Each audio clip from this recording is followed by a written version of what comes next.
X এ square minus x square. আমরা বরাবরই এটার প্রমাণ পড়ি কি 1/a tan ইনভার্স x/a।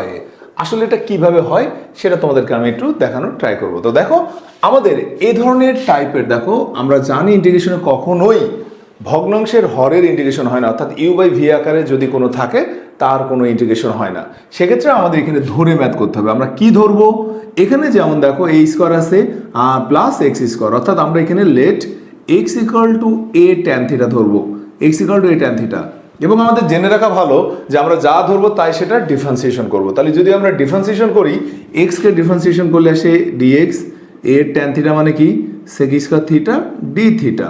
তো আমরা বরাবরই এখানে মানটা বসাই দিই, দেখো তো কি আসছে a sec square theta d theta.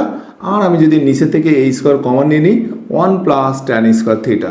My dear students, 1 plus tan square theta মানে হচ্ছে sec square theta.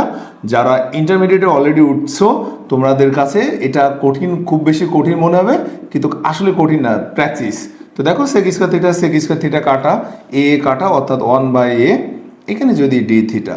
My dear student, আমরা জানি যে dx কে ইন্টিগ্রেশন করলে হয় x, তেমনি d থিটাকে ইন্টিগ্রেশন করলে হবে থিটা প্লাস c।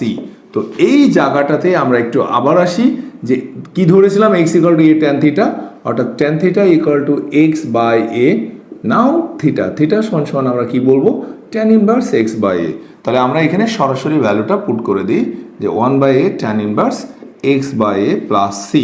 শুধুমাত্র তোমরা